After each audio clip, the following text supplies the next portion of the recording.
The slam came first, loud enough to cut through the mountain wind. Jack Mercer had heard thunder gunfire and the echo of mortars bouncing between desert walls, but this sound was different. It was sharper metallic, a violent crash of steel bars and desperation. He tightened his grip on the pickup steering wheel as he rolled past the county animal shelter. His eyes flicked to the chain-link fence just in time to see a blur of gray fur crashing against the kennel door, snarling with a kind of pain that felt too familiar. Another slam, then shouting. "Back off! Everyone, get back!" Jack pulled into the gravel lot without thinking. His boots hit the ground before the engine fully died. Inside the chain-linked corridor, the smell hit him first, disinfectant, damp hay, and adrenaline. Officer Rick Dalton stood near the last kennel clutching his bleeding forearm, two staff members pressed against the wall. The animal inside the cage wasn't just angry, it was calculating, watching, breathing like something that remembered how to hunt. Dalton barked orders. "That thing is done, we're filing for youth." The dog slammed into the gate, again cutting him off. Jack froze. The stance, the way the head lowered eyes, scanning left, then right, then up, not like a pet trying to get out, but like a soldier searching for snipers. The exact same pattern his K9 partner Max used in Kandahar seconds before the explosion that changed everything. Emma Collins, the young vet tech, grabbed a blanket to wrap Dalton's arm. "He didn't go for the throat," she whispered. He held back. Dalton glared at her. "Tell that to my stitches." Another staffer murmured, "He wasn't trying to kill. Look at him." Everyone looked. The animal wolf, his tag red, stood silent now. Trembling slightly, eyes wide, back paw scraping the floor rhythmically. Every muscle alive, but not in attack mode. In memory mode. Jack knew it. He stepped closer. Dalton blocked him.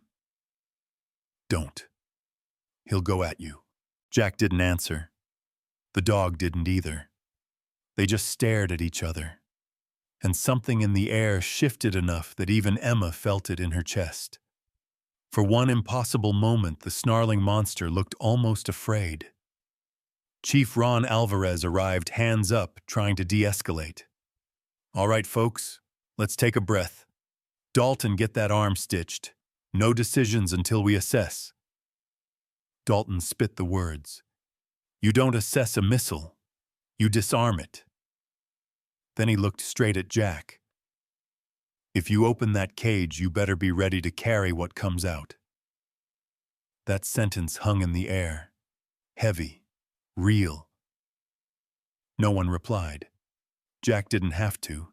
He just kept watching Wolf, and Wolf watched him back, ears flickering like he was hearing something from a past life.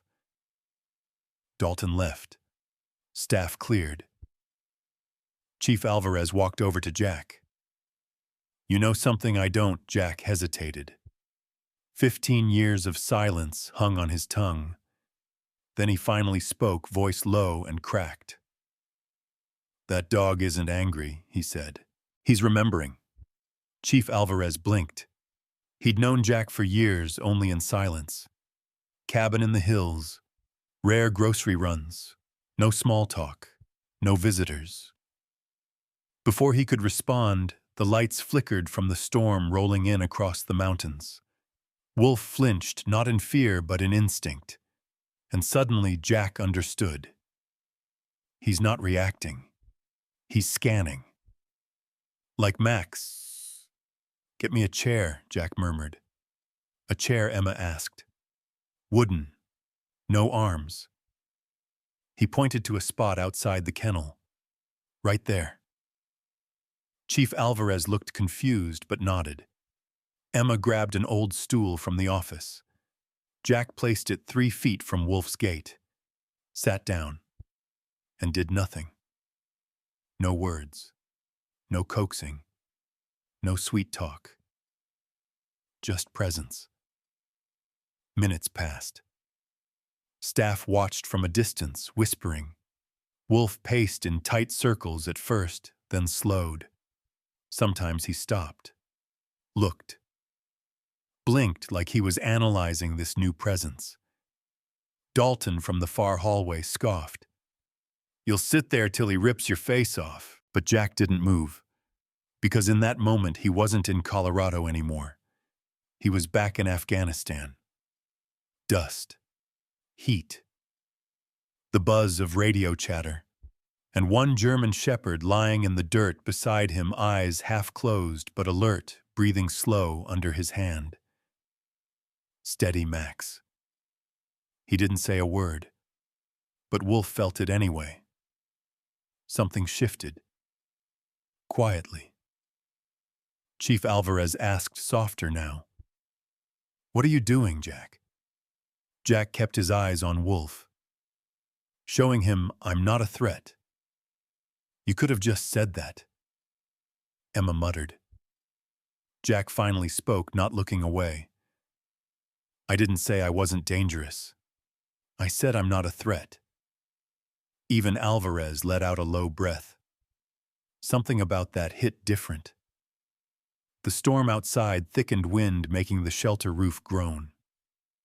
Wolf flinched once when thunder rumbled, but not like before. Not with wild panic, just alertness. A soldier hearing a distant explosion. An hour passed. No movement from Jack. Wolf slowly lay down. Head between paws, eyes still on Jack. Malice was gone. What stayed was alertness, watchfulness. Something deeply familiar. Emma whispered, "He trusts you." Jack didn't answer. But the truth was there, in Wolf's breathing, in the tension that had eased from the room. Chief Alvarez watched it all and then faced Jack. "Okay," he said. "I'm willing to give you time." Then hesitating. "If you think this dog can be saved, I'll make space for it." Jack looked away from Wolf for the first time. "It's not about saving him," he said quietly. "It's about reminding him he was never lost." Outside, thunder rolled again. This time, Wolf didn't move. He just kept watching Jack. And Jack, for the first time in 15 years, felt watched back. Not with judgment, not with fear, with recognition. Jack stood slowly. Not a retreat, not surrender. Just ending the first step. He started walking down the hall, and behind him from the cage came a single soft sound. Not a bark, not a growl, a whine. Chief Alvarez called out Jack. "You coming back tomorrow?" Jack didn't turn around. He just answered. "You don't start something unless you plan to finish it." And the door closed behind him. The storm thickened, the wind colder. But inside that kennel, something small had already changed. It would not be the last change. The next morning came with a biting wind that wrapped around the mountains like a warning. Jack Mercer stood outside the shelter before the sun had fully risen. A thermos of black coffee steaming in one hand, his weathered canvas coat drawn tight around him. He stared at the gate for a full minute before walking in. Inside the hallway still smelled like metal and pine disinfectant. A dog barked 2 cages down. Another paced in slow loops, nails clacking softly on the concrete. But at the far end, it was dead quiet. Wolf was awake. He stood motionless, ears forward, his amber eyes already locked onto Jack as he entered the corridor.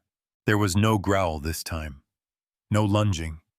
Just stillness like a coiled spring that hadn't decided what to become yet. Jack set his thermos down and pulled the same wooden stool into place. No eye contact. No sudden moves. Just like yesterday. He sat. Wolf didn't blink. 10 seconds. 20. Jack cracked open his paperback, the one he always carried but never really read anymore. The Things They Carried. Ironic choice.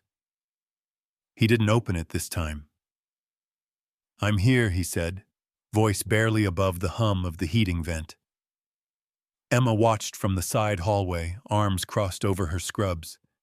She hadn't meant to come in this early, but something about yesterday's scene had stayed with her all night. The silence. The tension. That dog who had almost ripped Rick Dalton's forearm open lying there, like it was waiting for an order only one man knew how to give. Now as Jack sat in the same position doing nothing but breathing, she watched again. And the dog didn't snarl, didn't bark, just watched him back. Chief Alvarez stepped into the hallway holding a clipboard. "He hasn't moved from that spot since last night," he said quietly.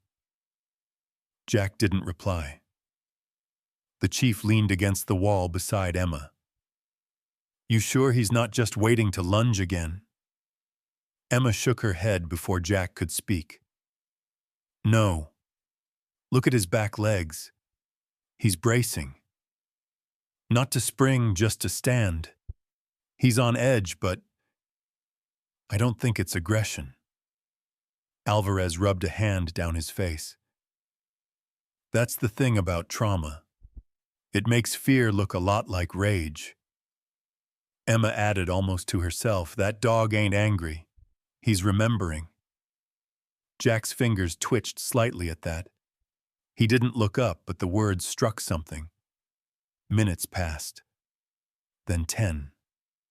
Then 20. At one point, Wolf stood slowly and began to pace. But there was a difference in the movement, less frantic, more measured.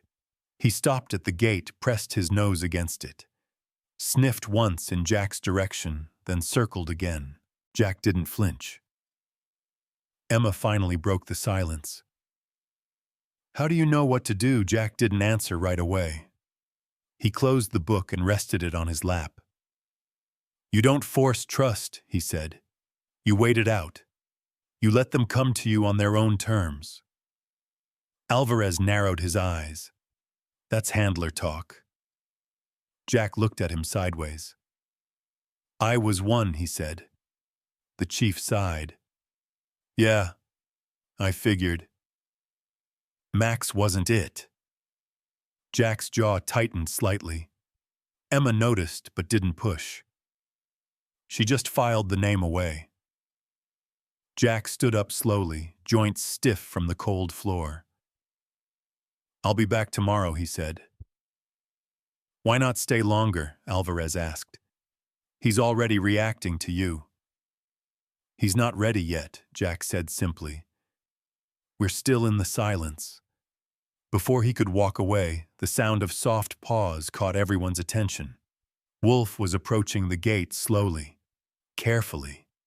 His nose twitched toward Jack's thermos. Jack paused.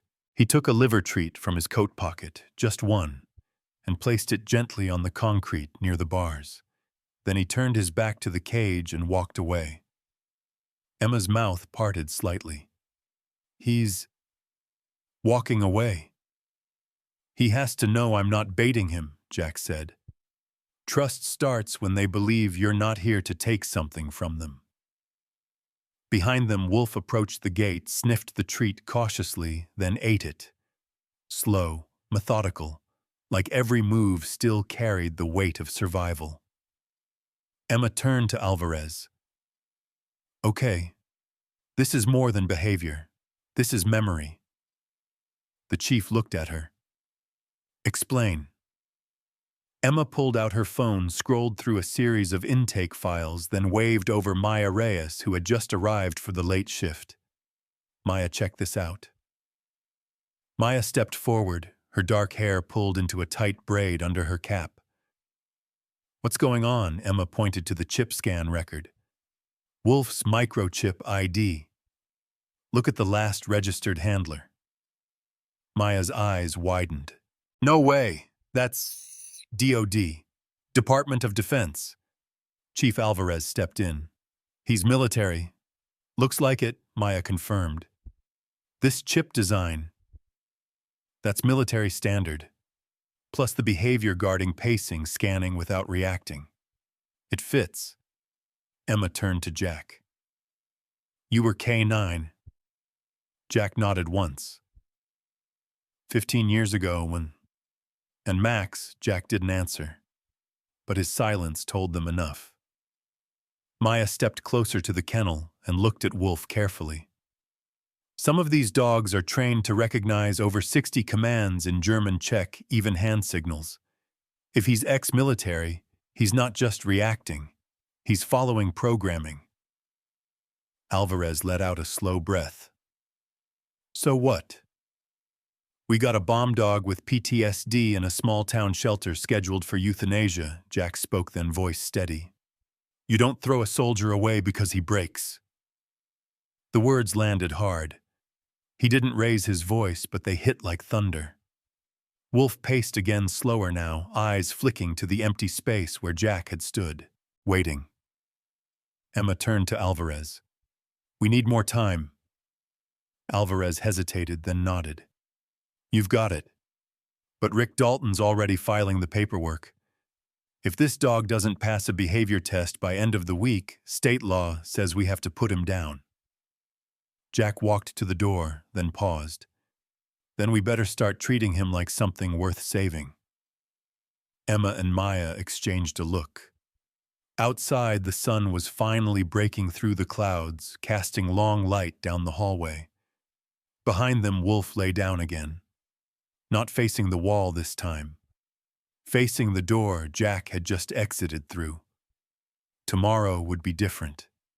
And they all felt it. What they didn't know yet, what none of them were ready for, was that somewhere buried in the stack of misfiled intake papers, a truth was waiting. One that would change how they saw everything, including each other. The shelter hummed with stillness that afternoon, a deceptive calm settling over the rows of kennels like the breath before a storm. Emma Collins sat alone at the front desk, the glow of her computer screen lighting her face as she navigated the clunky intake software. She wasn't technically on the clock, but something about Wolf's eyes, the restrained violence, the sorrow that sat behind the amber, had pulled at her all night. She typed the microchip ID again. Nothing. No photo. No incident history. No behavioral logs. Just a record that said, transferred from external facility. Level 4 aggression. No owner reclaim. Eligible for euthanasia. She leaned back in her chair, lips pressed into a line. That couldn't be the whole story. A dog like that didn't just show up out of nowhere with military posture, trained reflexes, and a stare that said he'd seen the worst of the world. Footsteps approached fast and uneven. You're still here? Maya Reyes asked, tossing her keys onto the counter. Her navy scrubs bore flecks of blood and fur from a spay clinic she'd helped run in Ridgeway. You look like you haven't blinked in an hour. Emma pointed to the screen. Wolf's chip ID isn't logging properly in the system. I'm trying to trace where he came from. Maya leaned in. Let me see. Emma angled the monitor toward her. Maya studied the string of numbers. After a few seconds, her brows lifted. DOD prefix, she muttered. That's military. I saw it when I was deployed. Emma stared at her. You were deployed. Maya shrugged, suddenly modest. Germany. Ramstein Air Base. I worked in reconditioning for retired MWD's military working dogs. Helped them transition out of service. Emma blinked. So you've seen dogs like Wolf before? Maya nodded. More than a few. Most of them weren't violent, just confused. Routines gone. Handlers gone. No debrief. They get lost fast. Emma's thoughts raced. What if that's what's happening here? What if Wolf isn't dangerous, just disoriented? Wouldn't be the first time. Maya opened her phone. You tried German commands yet? Emma frowned. Why would I? Because these dogs aren't always trained in English. Depends on the program and the country they're deployed to. Could be German, Czech, Dutch. Emma stood suddenly. We need to try. The front door swung open with a dull chime. Jack Mercer entered silent as ever, shoulders dusted with mountain wind, that same heavy coat wrapped around him like armor. Perfect timing, Emma said, walking beside him as he made his way down the hallway. We think Wolf may be a military dog. Maya recognized his chip code. Jack didn't react much, but something in the way his jaw set told her he wasn't surprised. I suspected, he said simply. They reached the kennel. Wolf was already standing tail-level, ears high, watching them with quiet calculation. Maya stepped forward, palms open. Mind if I try something? Jack gave a single nod. She kept her posture low, non-threatening, and said in a clear voice, Sits. Wolf twitched. Platz. He shifted slightly but didn't fully obey. Bleib. This time the result was instant. Wolf lowered himself to the ground, his chest against the floor, eyes still locked on her. Emma let out a sharp breath. He knows them. Jack stepped closer to the gate. Such. Wolf rose, alert, nose twitching as if searching for a scent that wasn't there. His body went still as stone focused. Jack crouched beside the kennel. He's not reacting. He's working. Emma whispered. He doesn't want to kill. He wants to survive. Wolf's gaze shifted, and for the first time his eyes softened. Not submission, but understanding. He's following training, Maya said. Everything he's doing, perimeter pacing, trigger responses, silence, it's conditioning. Jack didn't blink. And if no one reconditioned him after service, then all he knows is the mission. Emma paced, mind-spinning. The incident with Dalton, he was reacting to body language, volume, posture. It was textbook threat escalation. He didn't disobey, Maya added. He followed orders the only way he remembered how. Jack stood slowly. He thinks he's still deployed. Emma looked at the kennel like it had just become a locked room full of trauma no one had dared unlock. So what do we do? Someone needs to take responsibility, Jack said. Someone has to give him new orders. Emma looked at him. You mean you? Jack didn't answer, but they all knew. Maya's phone buzzed. She checked it, then looked up. I've got a friend at Lackland Air Force Base, she said. If Wolf was processed there, they'll have a handler file. Might take some pulling, but I'll try. Emma touched her arm. Please do, we're running out of time. They all turned as Wolf lay down again, this time closer to the bars. Jack crouched and extended a hand, not into the cage, just near. Wolf inched forward, pressed his nose lightly to Jack's sleeve. It wasn't affection. It was something older. Recognition. Emma's voice was barely above a whisper. We're breaking through. Jack didn't say anything. He didn't have to. But outside, the wind was picking up again, rattling the metal doors at the far end of the corridor. Storms moved fast in the San Juans, and so did paperwork. Because across town, in the low-lit basement of the county courthouse, Rick Dalton was typing up his final incident report, eyes full of bruised pride and stitched rage. He was filing for euthanasia protocol. And when he hit submit, the system would start counting down from 7 days.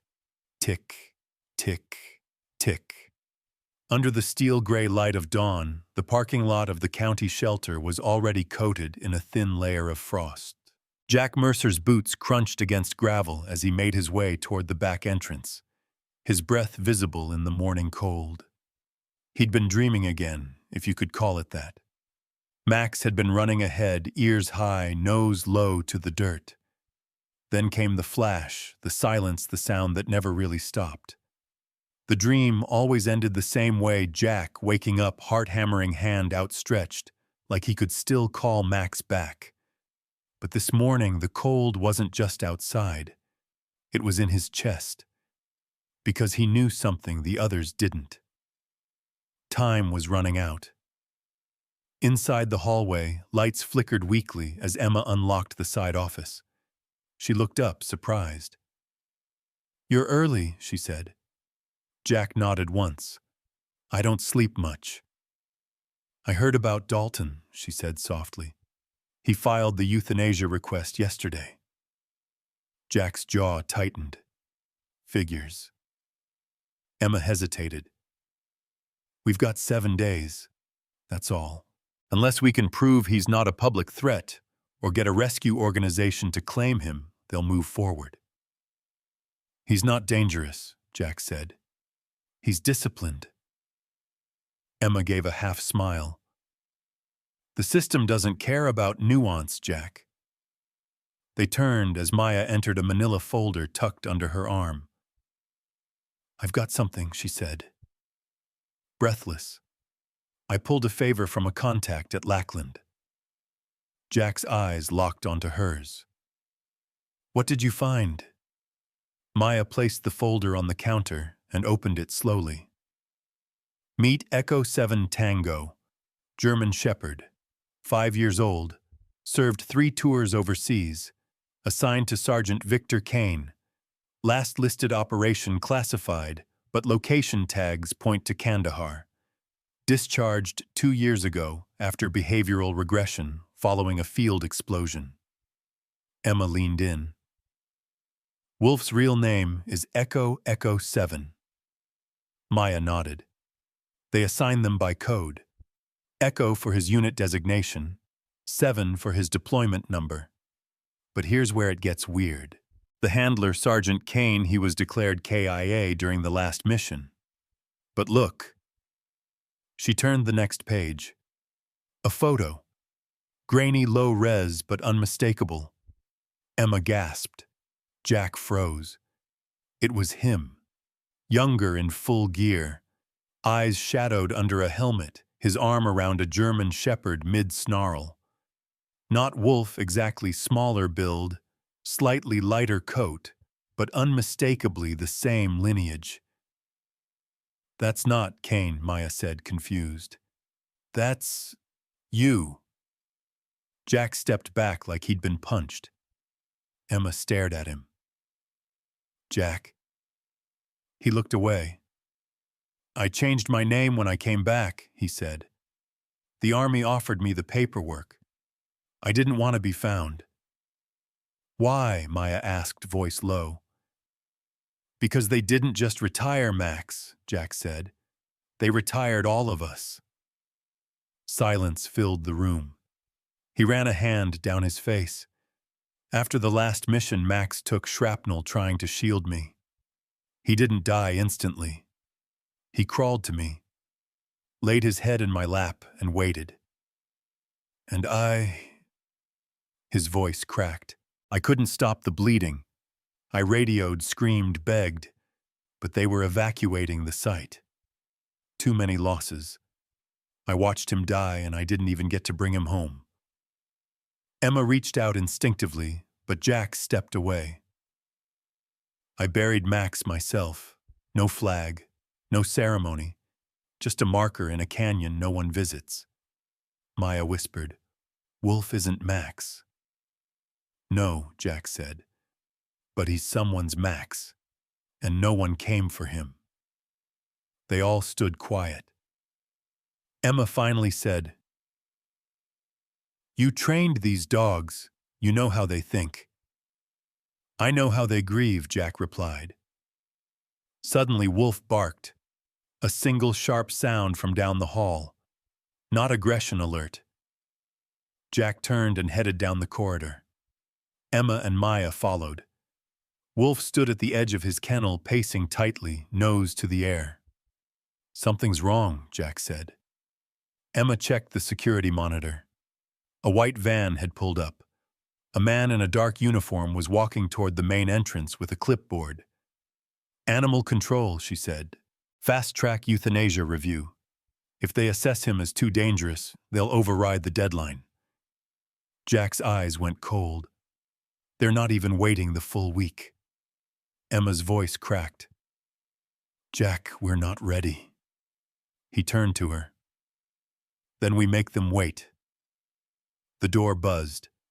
Rick Dalton entered first, his bandaged arm in a sling. The animal control officer followed a stern-faced woman in her 50s, with no patience for small talk. "Facility review," she said, holding out her badge. Officer Dalton filed a high-threat report. "I'm here to assess the subject." Emma stepped forward. "He's in a stable state. He's responding to nonverbal training cues. You should wait for—" "Let's see him," the officer said flatly. Dalton smirked. "He's in the back. Cage 12. They moved down the hallway like a slow parade of judgment. Jack stood rooted near the door, eyes narrowing. Wolf was pacing again, tense but not wild. Jack muttered, "He can smell the tension." The officer stepped forward. "Approaching the kennel now. Subject is alert, not aggressive." Dalton scoffed. "Wait till you make eye contact." The officer ignored him. "Animal is making consistent eye tracking. Posture is defensive, not offensive. No vocalization." She crouched slightly. "Test command." She looked at Jack. "Has anyone tested German language responses?" Jack nodded. "Yes. He follows them." "Sit down, stay search." The officer turned back.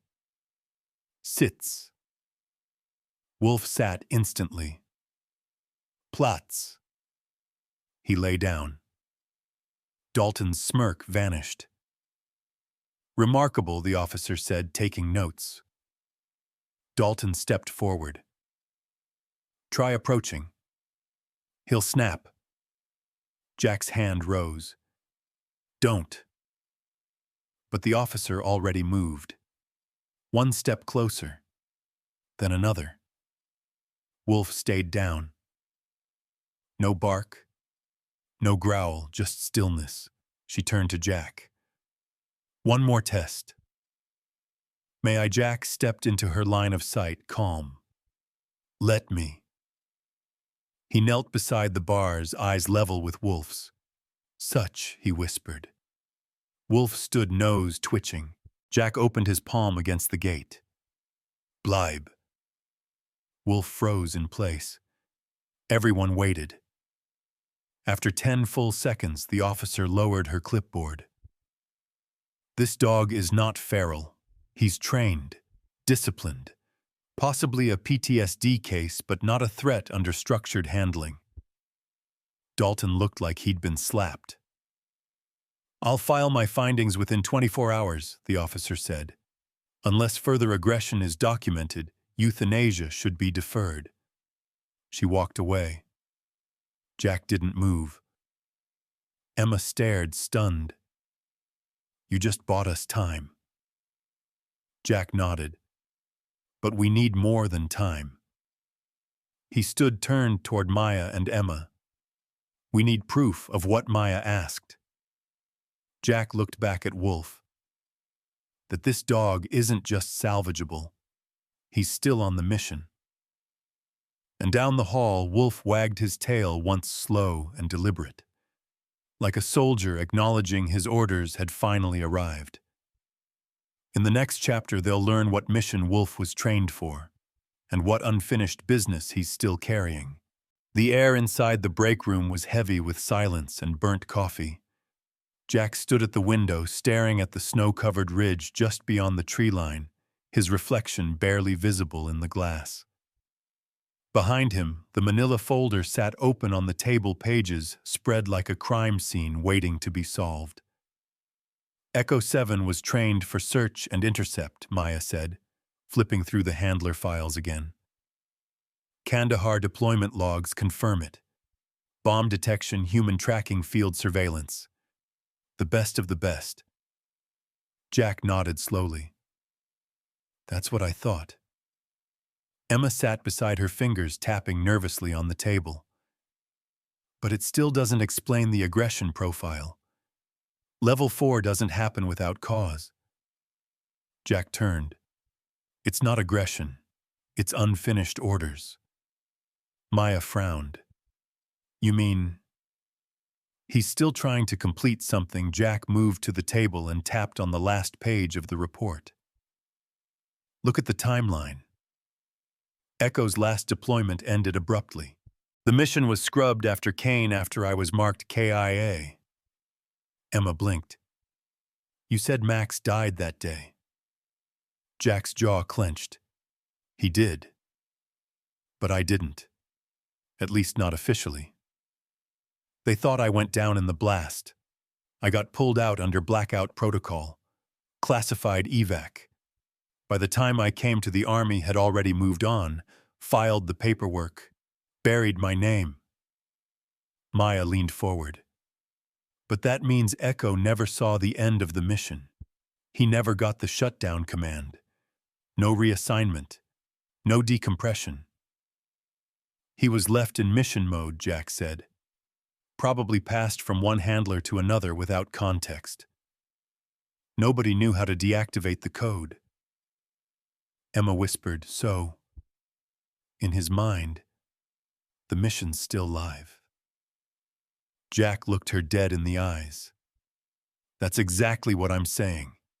He stepped back from the table, running a hand through his hair. And if we don't figure out what that mission was, there's no way to redirect his purpose. Maya closed the file. We need access to the original deployment order, not what's in this report, the real one. The classified one. Emma scoffed lightly. How do you suggest we get that? You think the army's just gonna hand over black ink ops to a small-town shelter? Jack's face hardened. No. But I know someone who might have a copy. They waited. He finally said the name. Raymond Banks. Maya's brows shot up. The war contractor, former intel analyst, Jack clarified. He was embedded with our team in 2016. If anyone kept records off-grid, it's him. Emma asked, can you reach him? I haven't talked to him in 5 years, Jack said. But I know where he is. Where Maya asked. Jack exhaled. Southern Utah. Runs a desert outpost for PTSD recovery. Former ops guys, burnouts, ghosts like me. Emma looked between them. You're really going to drive across state lines for this? Jack picked up his coat. If that dog is stuck in an op I left unfinished, I owe it to him to finish it. Maya stood too. You're not going alone. Jack raised an eyebrow. You have a full shift. I have 2 vacation days, she said flatly. And if this mission goes as deep as you think, you'll need backup. Jack hesitated, then nodded. They turned to Emma. I'll keep Wolf stable, she said, and stall any new inspections. Jack paused, eyes meeting hers. He trusts you. Emma looked away. I'm starting to trust him too. Within the hour, Jack and Maya were on the road, a black SUV roaring south along Route 550. The mountains shrank behind them as the landscape opened into red earth and empty sky. Hours passed with few words. Jack drove like a man chasing something buried beneath the sand. Tell me about this Banks guy, Maya said finally. Jack adjusted his grip on the wheel. Smart, paranoid, always recording. He believed every mission was a test of conscience, not loyalty. And he stayed off-grid. After Kabul went south, he ghosted, took what he knew and disappeared. They never found him. Never really tried. They reached the outpost by dusk, a fenced compound, surrounded by jagged redstone and silence. A camera on a pole tracked them as they stepped from the SUV. Jack approached the gate. "Ray," he called. "It's Mercer." A pause. Then static buzzed from a speaker embedded in the gatepost. "I thought you were dead," a dry voice answered. Jack smiled faintly. "I get that a lot." The gate buzzed open. Inside the compound was a mix of solar panels, weather-worn trailers, and satellite dishes pointing at the stars. Raymond Banks emerged from the largest unit unshaven and in a thick gray hoodie. He eyed Jack, then looked at Maya. "She cool." "She's better than me," Jack said. Banks nodded once, then motioned them inside. The trailer smelled like dust, old coffee, and memory. Shelves lined the walls, books, hard drives, notebooks. A war journal's cathedral. So Banks said, dropping into a chair. "Why now?" Jack pulled the file from his coat. "Echo 7 Tango." Banks's eyes flicked to the name. "Surprised that one's still alive." "He is. But he's stuck. Mission's still running in his head." "I need to know what it was." Banks didn't move, just stared at him for a long beat. "You don't want to know." Jack leaned in. "I need to." Banks sighed, got up, and opened a drawer. From it he pulled a sealed envelope yellowed with time. "I kept one copy, in case they ever came for me." He slid it across the table. Jack opened it carefully. Inside, mission briefings, photos, handwritten notes. Operation name Scythe Vector. Maya read over his shoulder. Target American engineer suspected of selling weapons blueprints to hostile forces. Capture or confirm. Secondary target off-grid storage facility in eastern Afghanistan. Possible civilian hostage involved. Jack froze.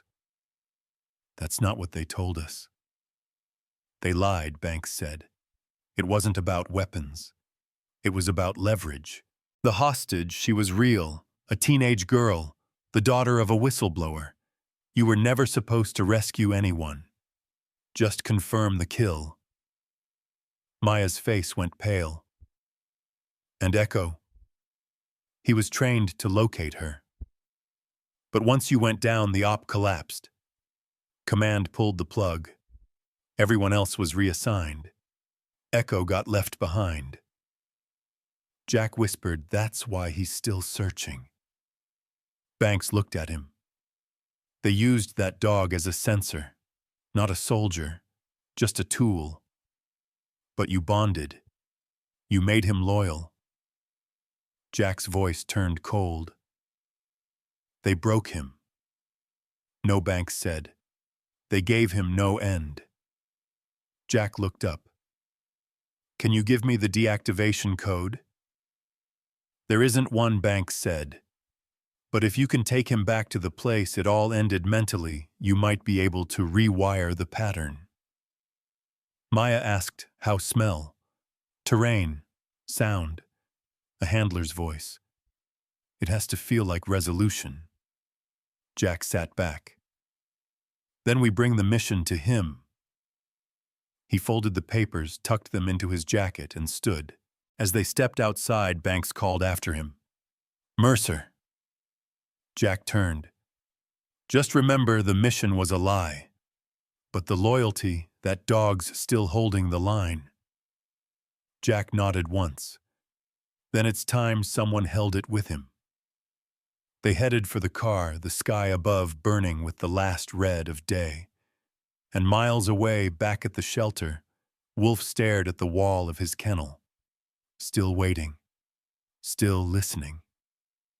The mission wasn't over yet. But for the first time, someone was coming back for him. Emma couldn't sleep. Not because of the silence, but because of the sound. Wolf had stopped pacing. That was the problem. No clicks of nails against the kennel floor, no low huffs or rustling as he repositioned himself.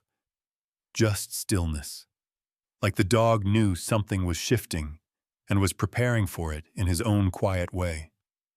She sat in the staff lounge with a blanket over her legs, laptop open, blue light, painting her tired features. Every file from the shelter system had been combed through. Medical history, behavioral observations, staff logs. Nothing had changed on paper. But Emma knew better. This dog wasn't the same animal who'd come in weeks ago like a coiled storm. He was waiting, focused, present. She glanced at the surveillance monitor. Wolf was awake in his kennel, lying on his belly, eyes fixed on the hallway, as if counting the hours until Jack returned. And the scary part was, so was she. A soft knock made her jump. She spun around as the back door creaked open. It was Jack. He was dusty, his coat carrying the dry scent of desert air. Behind him, Maya looked windburned and tired, but alert. Emma stood. "Tell me you found something." Jack gave a single nod. "We found the mission." He dropped a folder on the table, and Emma opened it slowly. Photos, coordinates, typed pages full of redacted blocks. In the middle, one line underlined in pen, subject Echo 7, was last deployed to track a civilian hostage teenage girl, priority Alpha. Emma whispered. "A girl they never told us," Jack said. "They scrubbed the op after the explosion, claimed it was weapon intel. Echo was trained to find her. He never got the signal that she was safe." Maya added, "That's why he's still searching. It's not just commands, it's an emotional imprint." Emma looked from the file to the monitor. "So how do we end the search?" Jack looked at her. "We don't. We finish it." The room went quiet. He walked over to the window, looking out into the snowy yard. Everything he sees, everything he reacts to, it's filtered through that last mission. We have to replicate the environment, the terrain, the sounds. Let him reach the end he never got. Emma's brow furrowed. "You want to stage it?" Jack nodded. "We're going to simulate Kandahar, as close as we can." Maya raised an eyebrow. "You think that'll work?" "I think it's the only shot we've got," Jack said. "He doesn't need to forget the mission. He needs to believe he completed it." Emma folded her arms. "We're running out of time. The state gave us an extension, but Dalton's appealing. If he wins, they'll fast-track everything." "Then we move fast," Jack said. "Tomorrow we start building." By sunrise, the team was in motion.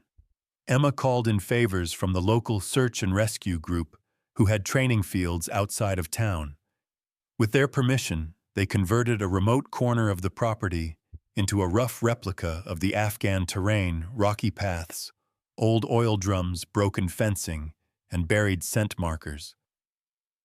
Jack brought crates of military gear, fabric tarps, helmets, even an old uniform vest he hadn't looked at in years. Maya constructed a path using training scent trails, blending human oil with markers they knew would draw Wolf's attention. She mapped it out to end at a small enclosed tent lit only by a single hanging lantern. Emma stood by with a notebook documenting everything, not just for the court, but for herself. Because if this worked, it would be more than behavior modification. It would be healing. That night, with snow lightly falling and the field quiet, they brought Wolf to the edge of the trail. Jack walked him in slowly, no leash, no harness, just presence. Wolf moved like he had done this before, eyes forward, sniffing the ground, reading the terrain like a soldier reads an ambush. Jack walked beside him, saying nothing. At first, Wolf hesitated near the first scent marker. He pawed at the ground, circled, looked back at Jack. Jack nodded. "It's okay, Echo." He used the real name now, the name that came with duty, not fear. "Go." Wolf moved on faster now, tail rigid with intent. Maya and Emma watched from a hidden spot near the tree line, breath held. Halfway through the trail, Wolf stopped. He barked once, sharp alert, then turned left, following a scent that wasn't part of the plan. Emma tensed. He's off script. No, Maya whispered. He's adapting. Wolf reached the tent at the end of the trail. He didn't charge in.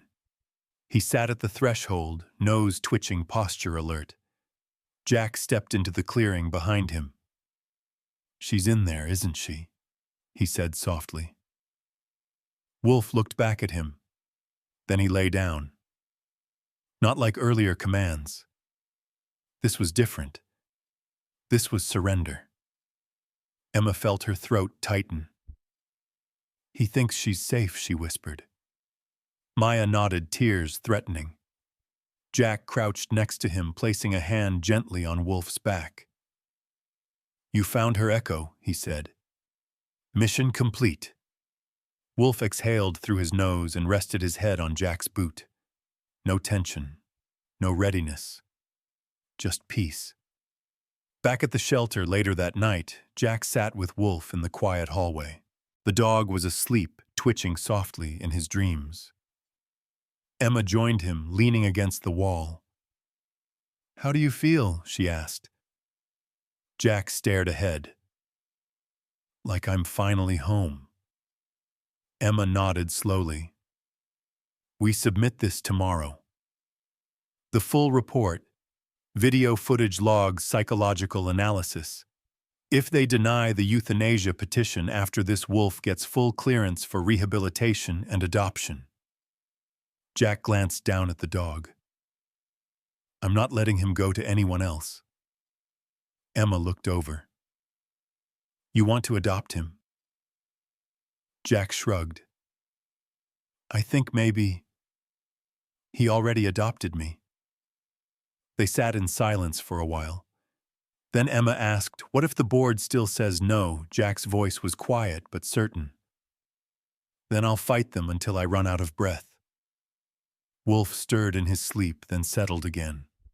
The storm that had lived inside him had finally passed, but the real battle was just beginning, because Dalton wasn't done.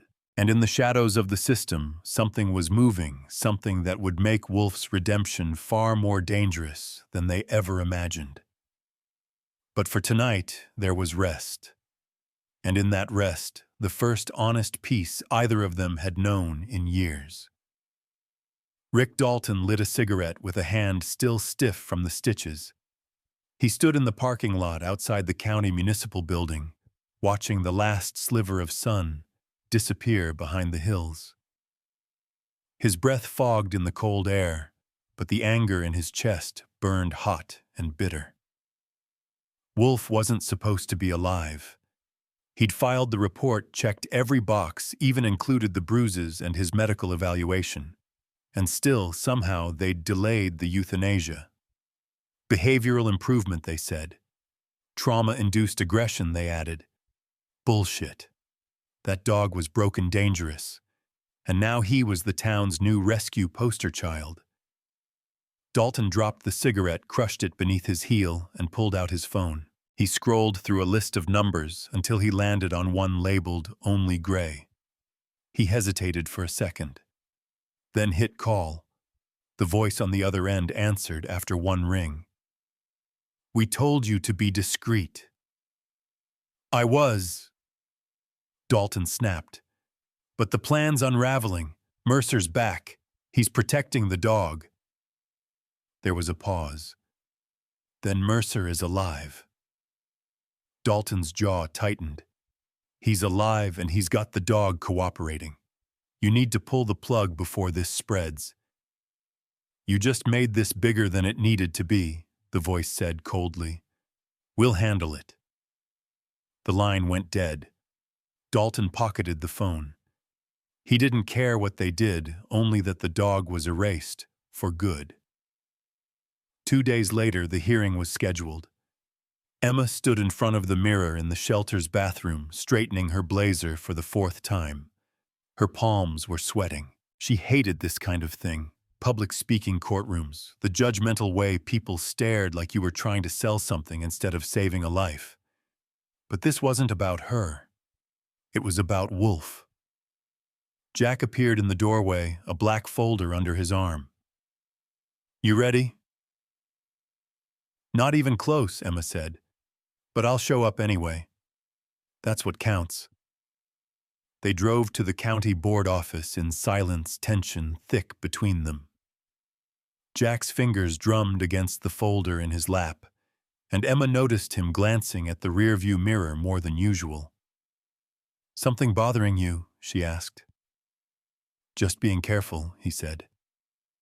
At the board building, a small crowd had gathered. Reporters, animal advocates, even a few protesters with hastily made signs. Wolf had become a symbol now one people rallied around. But symbols had enemies.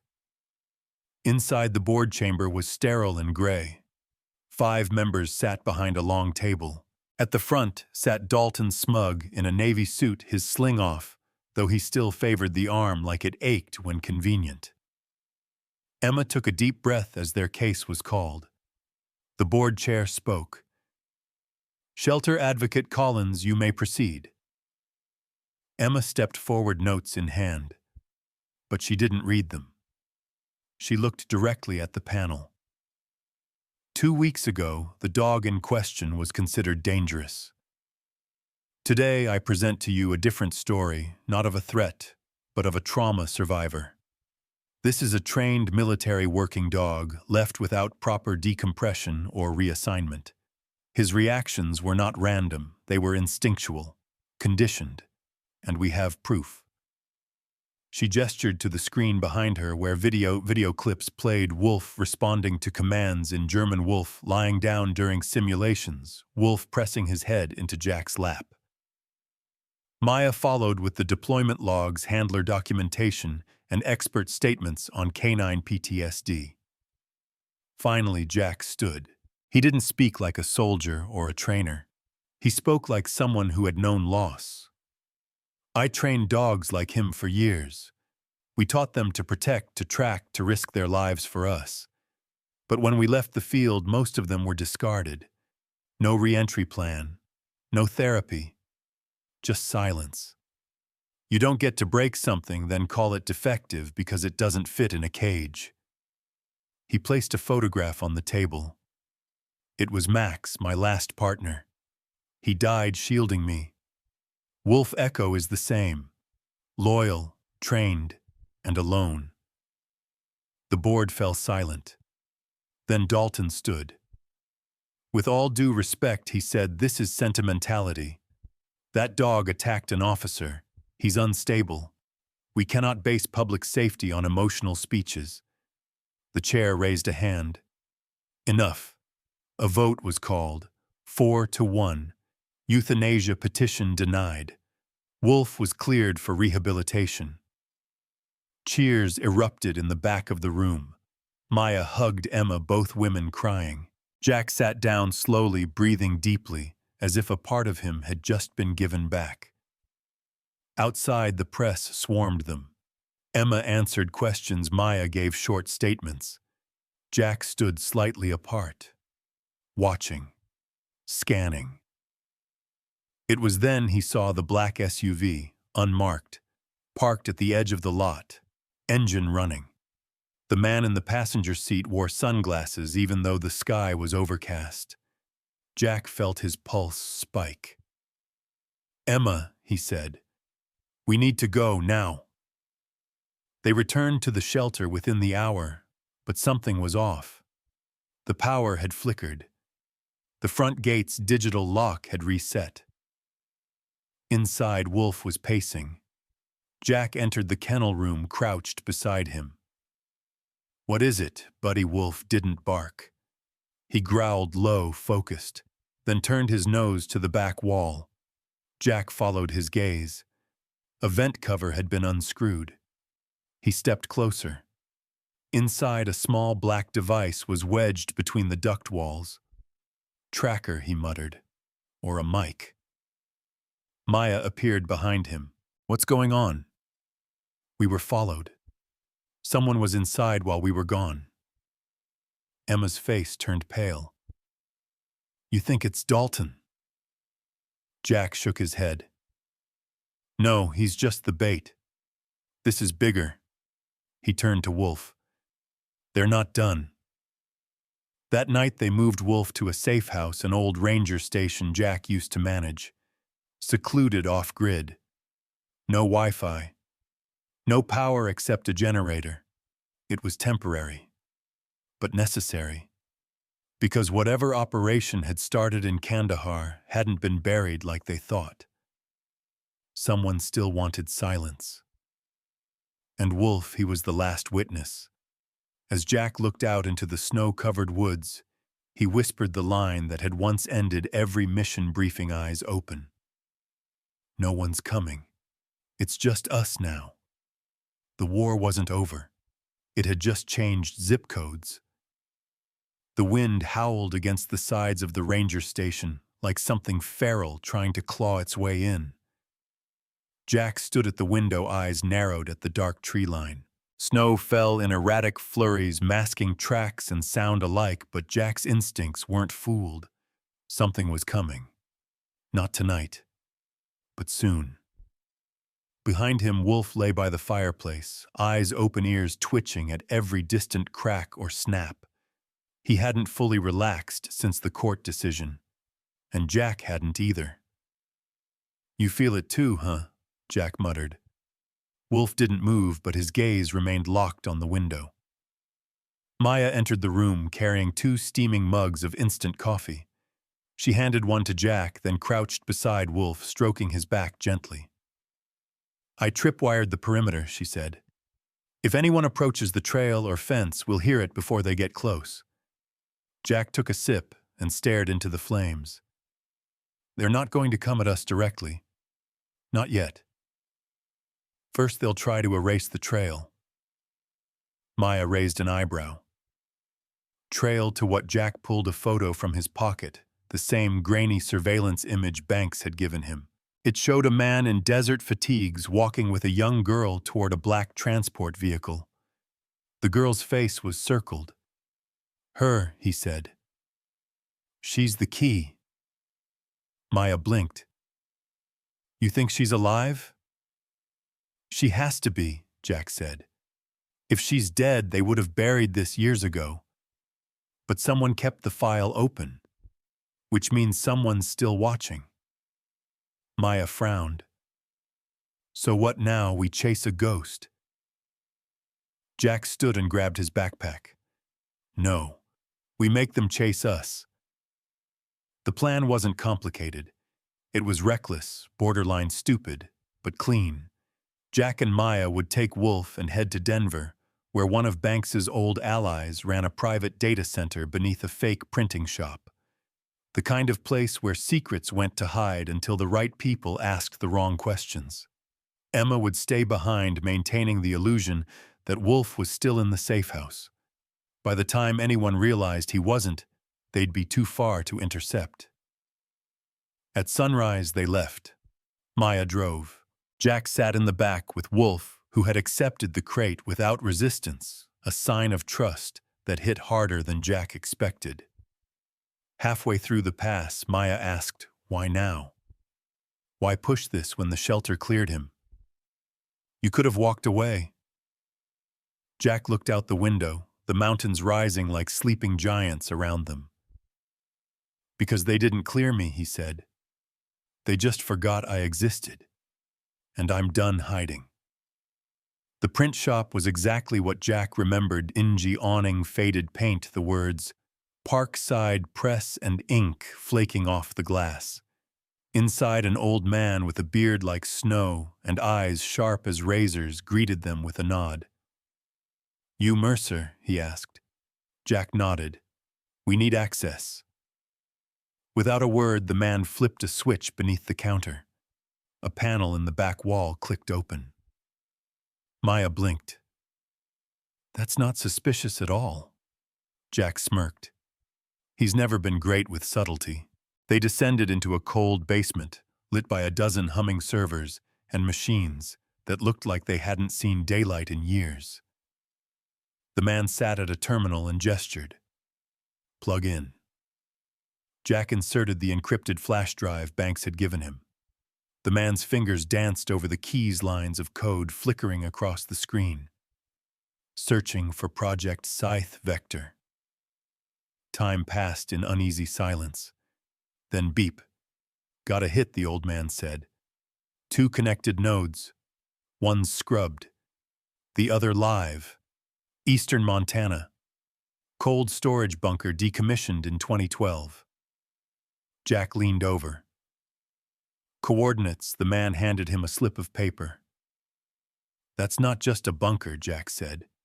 It's an extraction site. Maya's eyes widened. You think she's there? Maybe not her, Jack replied. But whatever they were protecting, whatever they didn't want us to see, it's buried there. Suddenly the screens flickered. The old man cursed. I've been traced. They pinged back through a passive node. Someone's watching. Jack grabbed the drive. Wipe it. I already did, the old man said, yanking cables. But you've got maybe 5 minutes before company starts asking questions. They bolted. Back on the road, Maya's hands were tight on the wheel. You think they'll follow us? Jack shook his head. They won't need to. They already know where we're going. He looked down at Wolf, now alert in the back seat. They've been waiting for us to dig. That night they camped just outside the Montana border, hidden in a dense grove of trees, near an abandoned highway rest stop.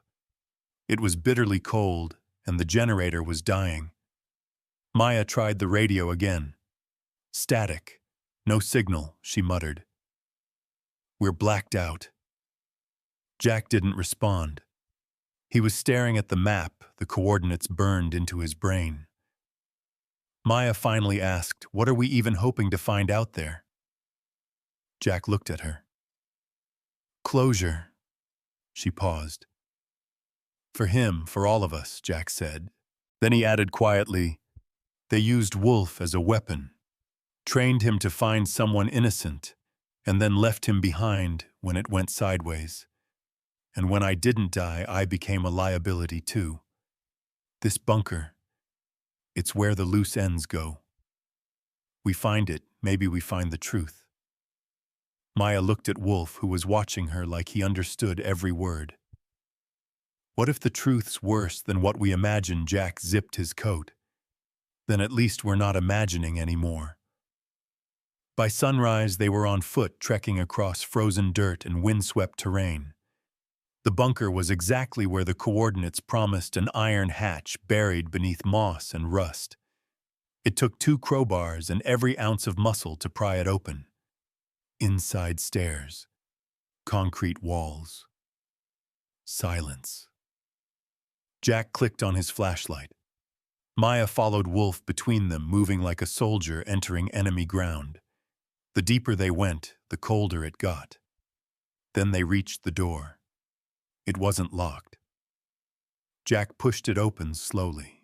Inside was a room filled with boxes, military-grade filing cabinets, dust-covered hard drives, and one thing they hadn't expected, a cot, recently used, blankets, and beside it a photograph taped to the wall, a teenage girl smiling.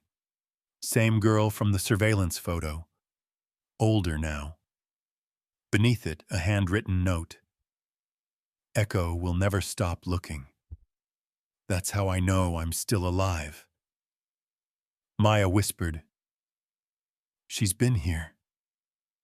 Jack stared, stunned. She's alive. Wolf sat beside the cot, tail wagging. Then he lay down, as if the mission had found its end after all. But outside, the ground trembled, tires on dirt, engines growling. Jack looked up. They found us.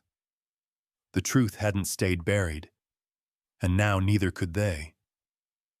The first shot tore through the top of the bunker door like a lightning strike. Jack yanked Maya to the ground instinctively as concrete dust rained from the ceiling. Wolf dropped beside them without a sound. Instinct kicking in, body pressed low to the cold cement. "They're not knocking," Maya whispered, pulling her sidearm from her jacket. "They don't need to," Jack muttered. "They think we're not coming out alive." Another shot followed closer this time. A thump echoed from above boots on the hatch, moving fast. Jack's mind raced. The only exit was now compromised, and they were pinned beneath decades of secrets the world wasn't meant to know. This place wasn't just a bunker, he said. It was a trap. One way in, one way out. Maya scanned the walls. There's gotta be another exit. A tunnel crawl space, something. They wouldn't store intel this sensitive without a back door. Jack pointed to a section of shelving near the far wall. The dust was disturbed. Light scuff marks trailed into the darkness behind a shelf slightly ajar. Together they shoved it aside, revealing a narrow opening, pitch black and barely shoulder wide. "Ladies first," Maya quipped even as she holstered her weapon and ducked in. Jack followed, keeping his hand on Wolf's back as the dog crawled silently through the shaft ahead. The air was stale thick with mildew, but the adrenaline pulsing in Jack's veins drowned out the discomfort. Behind them, another shot cracked closer now inside the bunker. "They're in," Maya hissed. "Keep moving," Jack urged. "We're not done yet." The tunnel twisted for nearly 40 yards, ending in a small, rusted hatch sealed with a latch from the inside. Jack grunted as he forced it open, and they spilled into the woods, snow crunching beneath their feet, wind slicing at their faces. 3 black SUVs were parked at the tree line. No guards. Engines still running. Jack's eyes narrowed. "That's not an ambush. It's a collection." "They weren't supposed to shoot us," Maya said. "They were supposed to make us vanish." A rustle behind them, gunfire exploded. Jack pulled Maya behind the nearest SUV, bullets sparking off the side mirror. Wolf stayed tight against Jack's leg, eyes locked forward. Maya fired 2 clean shots back. One hit a shadowed figure in the leg, sending him sprawling. "We're surrounded," she said. 3 at least. Jack gritted his teeth. "We don't need to beat them. We just need to escape with the proof." He reached into his pack, pulling out the hard drive from the bunker. He looked at Wolf. I need you to get this back to Emma." Maya blinked. "He's a dog, Jack, not a courier."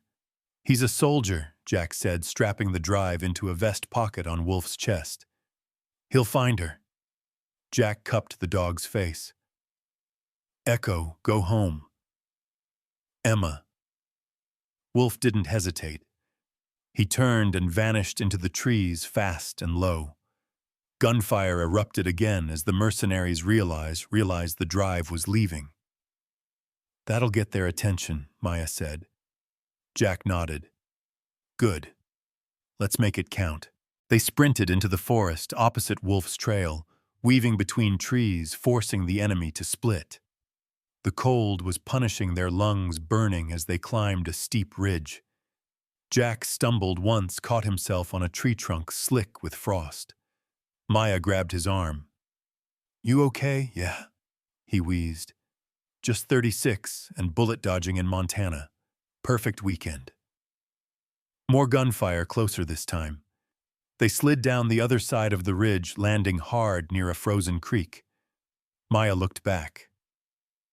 "We lost them for now." Jack scanned the forest, heart pounding. "Let's not celebrate yet." Back at the shelter, Emma was on the phone with a Denver-based attorney when she heard the first thump at the gate. She froze. A second thump, then a low bark. She ran to the window and saw Wolf, covered in snow, panting, hard vest still strapped to his chest. "Wolf," she breathed, flinging the door open. The dog staggered toward her, collapsed at her feet, and whined once. His paws were bleeding. The vest was torn but intact. Emma ripped open the pocket and pulled out the drive. Her hands shook. Oh my God. She carried Wolf inside, patching him up with trembling fingers. The moment he was stable, she slid the drive into her laptop and called Maya's backup contact, someone Jack had trusted from his early days in recon, Isaac Trenton, ex-CIA whistleblower turned independent journalist. The call connected in seconds. "Trenton," he barked. "This is Emma Collins," she said quickly. "Jack Mercer sent his dog to me with a drive. It's from a decommissioned bunker in Montana classified OP called Scythe Vector." There was a pause. "Then where is Mercer now? I don't know." He and Maya went dark. "Send me everything on the drive," Trenton said. "Now. Then pack a bag. That intel isn't just black, it's radioactive. They'll come for it." Emma uploaded the files, then pulled the bag she kept stashed beneath the desk, the one Jack had forced her to pack just in case. As she zipped it, she turned to Wolf. "You're not going back into a cage," she whispered. "I promise you." Wolf's ears flicked, eyes steady. Even wounded, he was guarding her. In the forest, night had fallen. Jack and Maya huddled beneath a jagged overhang, catching their breath. Jack's side throbbed from where a branch had gouged his ribs. Maya had a shallow graze across her forearm, but they were alive, and for now they were hidden. Jack rubbed his eyes. "If they intercepted the dog, they didn't," Maya said. "You saw the look in his eyes. He's the most determined thing I've ever seen." They sat in silence for a while. Then Maya asked, "You think the girl's still alive?" Jack thought of the note on the wall, the picture the way Wolf had laid down at the cot like he'd found something no one else could see. "She's alive," he said, "and she's been hiding from them longer than we've known this was real, which means she's better at this than any of us." Maya nodded. "So what now?" Jack looked out into the black trees. "Now we follow the trail she left behind. Because somewhere, the girl knew they were coming. And if she was still running, it meant the truth hadn't been told yet. And neither side could afford what happened if it came out. But it would. Because the war wasn't over. And the final battle was going to be personal.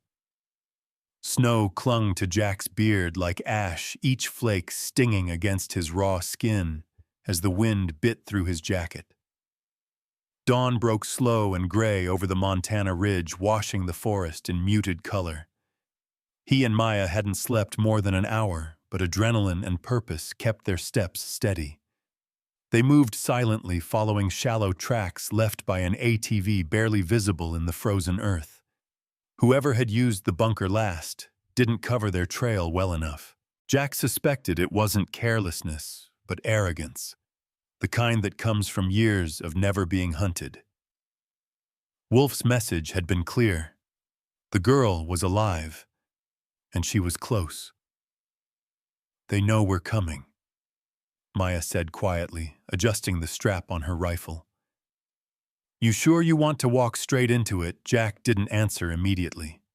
Instead, he took out the photo again, the one from the bunker wall. Her face, her eyes, a smirk tugging at her mouth like she was mocking the system that failed her. "I don't think she wants to be rescued," he said finally. "I think she wants backup." Maya raised an eyebrow. "You think she lured us here?" "I think she left a trail only someone like Echo could follow. And maybe someone like me." They crested a ridge and found themselves overlooking a small valley tucked between dead pines. At the center sat a house-weathered, sun-bleached roof patched with mismatched metal. A chimney puffed smoke. A single tire swing turned lazily from a tree branch. "Looks like someone's trying real hard to be forgettable," Maya muttered. Jack pulled out his binoculars. "There's movement. One figure, maybe two inside. No vehicles. They'd keep them hidden." He scanned the tree line. 2 cameras. One on the front porch, another tucked into the edge of the forest. This wasn't a hideout. It was a lookout. "She's here," Jack said. and she's watching us. Inside the cabin, a teenage girl sat cross-legged on a floor mattress, soldering wires to a small transmitter. She wore an oversized hoodie, cargo pants, and had 2 knives tucked into her boots. Her face was older than the one in the photo, sharper, leaner, but her eyes were the same. Across from her, a man in his 50s sat weathered and tense. He was ex-military by the posture, by the silence. "They're close," the girl said, glancing at her laptop. "Signal's clean," the man said. "They haven't pinged anything on our grid. But they're not amateurs." The girl leaned back. "Then we finally have a chance. You sure about this, Danny?" She looked up at him. "I've been sure since the day they buried me. They took my name, my family, and turned Echo into a weapon. Jack Mercer's the only one who cared enough to chase the truth. That makes him the only one I trust." The man sighed. "Then we better greet him properly." Jack and Maya approached with caution. Guns drawn, steps measured. They barely reached the porch before a voice rang out. "That's close enough." Jack froze. From behind the door, Danny appeared, flanked by the older man. She held a shotgun loosely at her side, more confident than threatening. "I've got cameras, motion sensors, and a long memory," she said. "Who the hell are you?" Jack lowered his weapon. "Jack Mercer, former MWD unit, Echo's handler." Danny's eyes flicked with recognition. "He found you?" she asked. "He did better than that," Jack said. "He saved us." Danny stepped onto the porch. Her shotgun remained lowered, but she still kept her distance. And the woman, Maya Reyes, trauma specialist, and one hell of a shot. Maya gave a half salute. The man beside Danny kept his eyes on them. "You brought the dog?" "No," Jack said. "He's with someone we trust. We couldn't risk bringing him here. Not until we knew it was safe." Danny finally relaxed just a fraction. "Come inside, but keep your hands where I can see them." The cabin was warmer than it looked. Heat from a wood stove filled the space, and the walls were lined with military crates, computers, and books. It was a fortress disguised as a hunting shack. Danny sat first, motioning for Jack and Maya to do the same. "Start talking," she said. Jack placed the hard drive from the bunker on the table. "We found this in the site you left. The photo. The note. You knew he'd find it." "I didn't know," Danny said. "I hoped. There's a difference." Maya leaned forward. "What's on that drive?"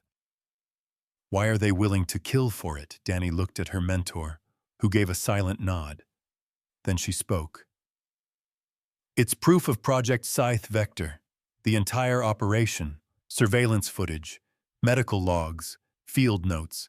They didn't just deploy dogs, they tested biochemical commands, neural triggers embedded in scent markers. That's why Echo kept searching long after the mission. His brain was rewired to respond chemically." Maya looked horrified. "They turned him into a remote weapon." Danny nodded. "And I was their control." Jack's stomach dropped.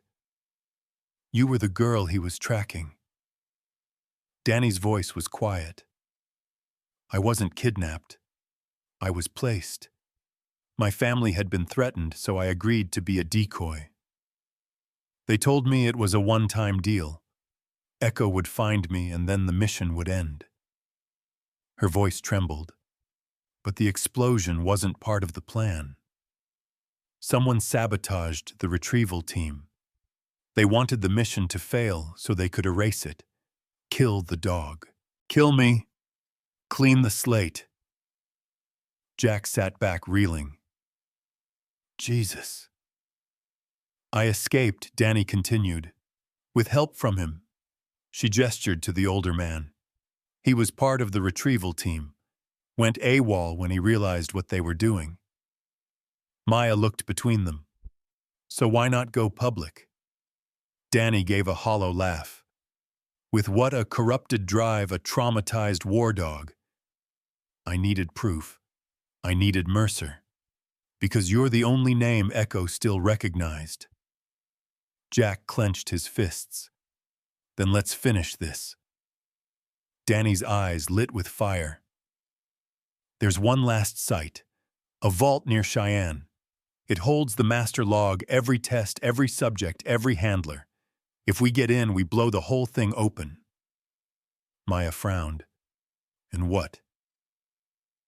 Walk into another ambush. Jack shook his head. We don't walk. He leaned forward. We make them run. For the first time in years, Danny smiled. A real one. Because this time the war was on their terms, and the hunted had become the hunters. The hum of the old Humvee was the only sound cutting through the cold Wyoming dawn. Jack sat behind the wheel, eyes fixed on the long, narrow road slicing through the frozen prairie.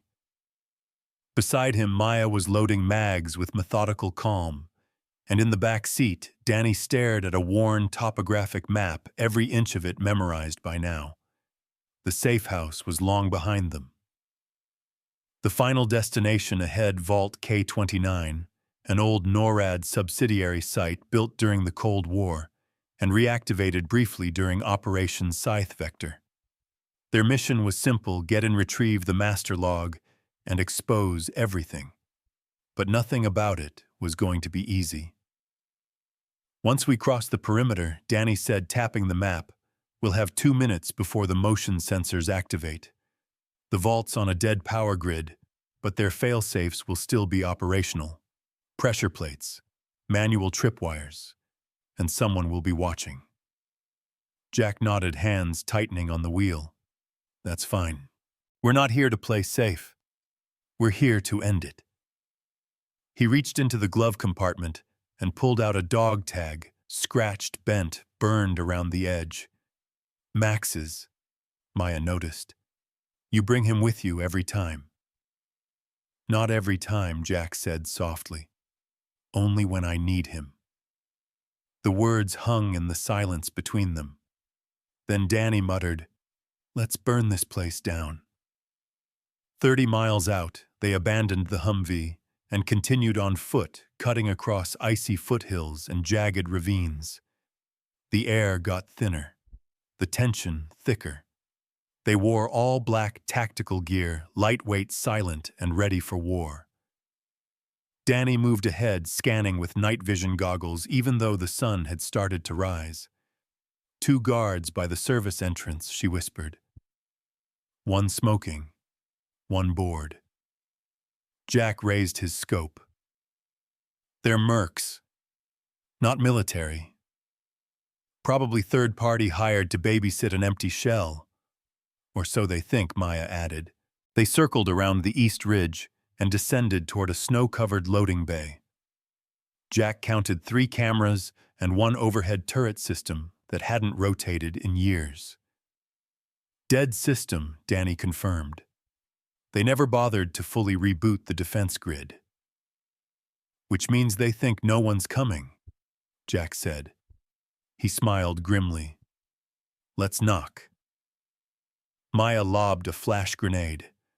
The pop was instant, the screams shorter. Jack and Danny surged forward, precision in every step. 2 guards down before they even raised their weapons. Jack dragged them behind a crate and bound their hands while Maya disabled the security panel with a handheld jammer. They were in. The interior of Vault K-29 was bone cold and damp. Water dripped from overhead pipes. Lights flickered. The whole place smelled like metal mildew and secrets. Danny led them down a concrete corridor, marked B-level flashlight, sweeping across rusted lockers and scorched wall panels. It should be in the main server room, she said. Room 12C. Red door. You can't miss it, security, Jack asked. Only if someone flipped the backup switch. They reached the red door in silence. Jack looked back once, just once, then pushed it open. Inside was a room untouched by time. Old computers, rows of tape drives, a master terminal built into a wall of glass and steel. In the middle, a server stack with blinking green lights. Maya let out a low whistle. We hit the jackpot. Danny moved fast, inserting a data siphon and typing with speed. This thing's air-gapped. No network. No chance of remote deletion. Which means they didn't think anyone could get this close. Which means they're arrogant, Jack muttered. Suddenly the lights went red. A siren blared low and ominous. Danny froze. Tripwire. Damn it, someone must have activated the security manually.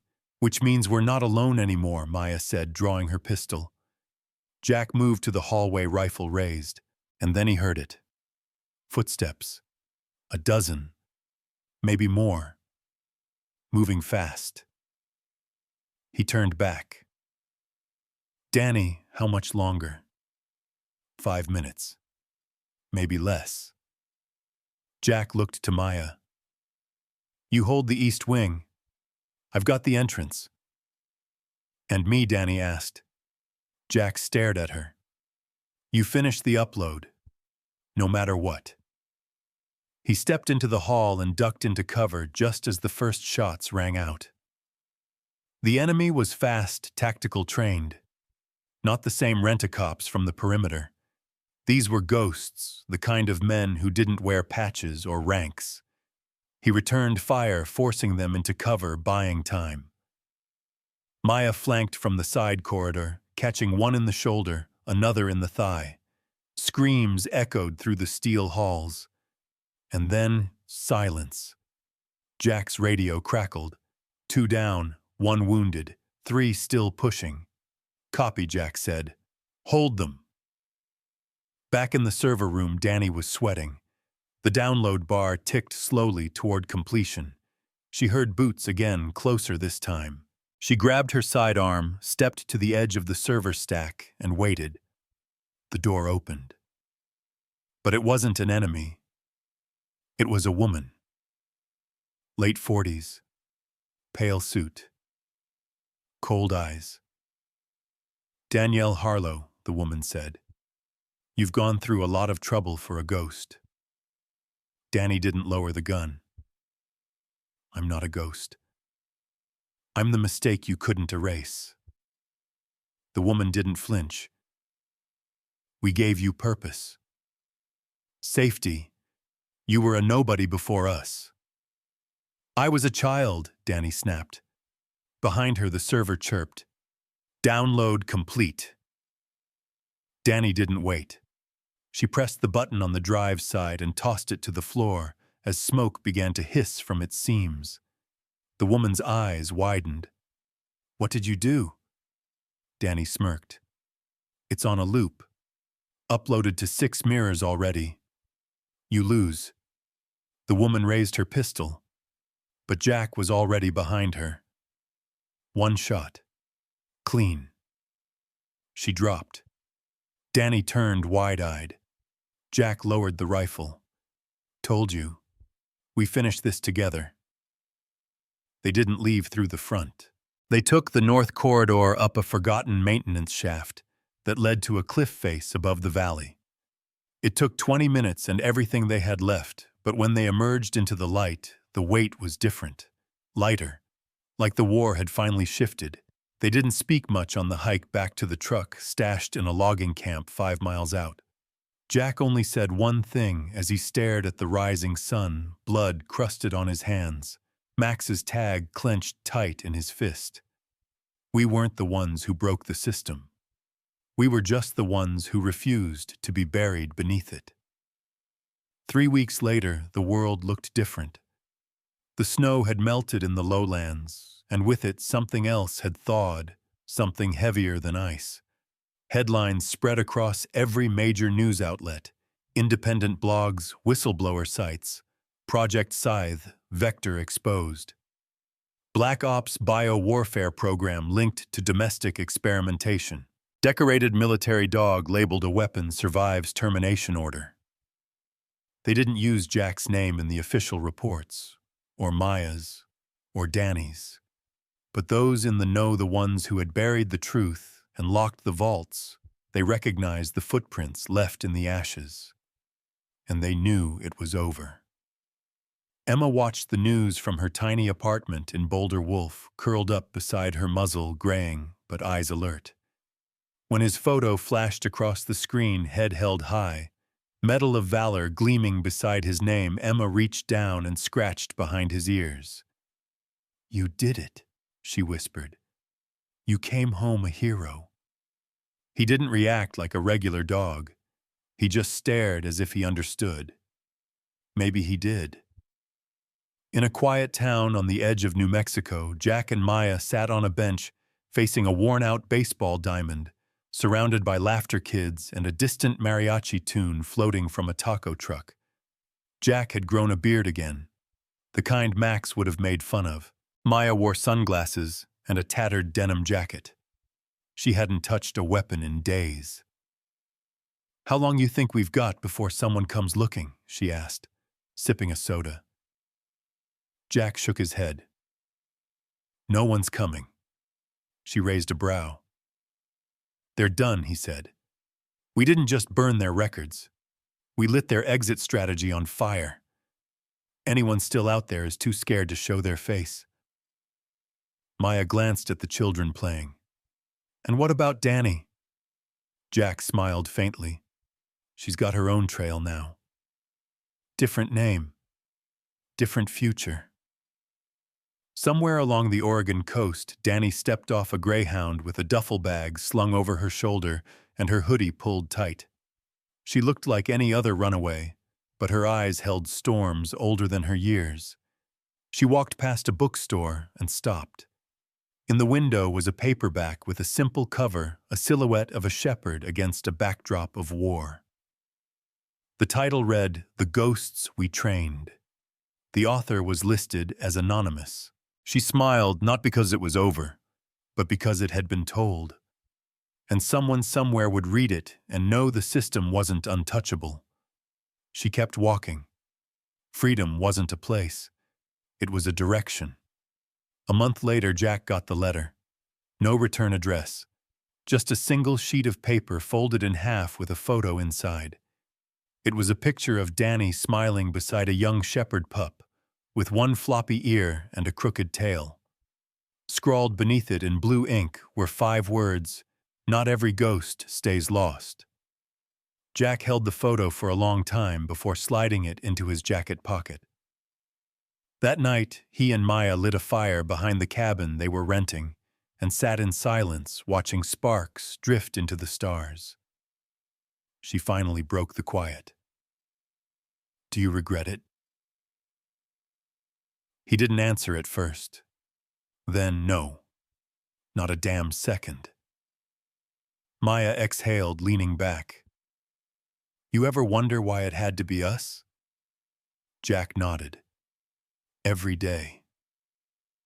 And he looked at the fire, because we were broken enough to crawl through the cracks, and stubborn enough not to stay there. A branch popped in the flames. Somewhere out in the darkness, an owl called. 6 months passed. The world moved on as it always did. Governments denied. Whistleblowers vanished. Other headlines took the front page. Politics, tech failures, celebrity scandals. But somewhere out there, buried under the noise, the truth lingered. Not as a scream, as a quiet refusal to forget. And that refusal lived in people like Maya, who volunteered with therapy dogs for combat veterans. In Emma, who published a memoir under a pen name and donated every cent to canine rescue shelters. In Danny, who trained pups for search and rescue, her name scrubbed, her past encrypted. And in Jack, who walked the same trail every morning with Wolf, no leash, no orders, just 2 survivors with scars no one else could see. Sometimes strangers stopped them, asked if the dog was trained. Jack always answered the same way. "He's been through more than most soldiers I know." They'd nod, awkward or polite, and walk away. And when they were out of earshot, Jack would lean down and say, What they really meant was, "Do you bite?" Wolf would wag his tail and huff like he found the whole thing amusing. Maybe he did. The final piece came on a rainy Tuesday. Jack opened his mailbox and found a small box, wooden hand-carved, wrapped in brown twine. Inside, a silver tag. Not Max's. Wolf's. Engraved on the back, Echo trained for war. Chose peace. There was no name. No note. But Jack didn't need one. He closed the box gently and stared out at the rain. In another life, Wolf would have been put down before anyone knew his name. In this one, he lived. He healed. And he reminded them all of something no war, no project, no shadowed program could take away.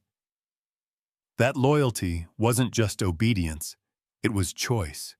It was earned, and redemption wasn't about erasing what was done. It was about what came after. Jack stepped out into the rain. Wolf beside him, both of them older now, but still standing.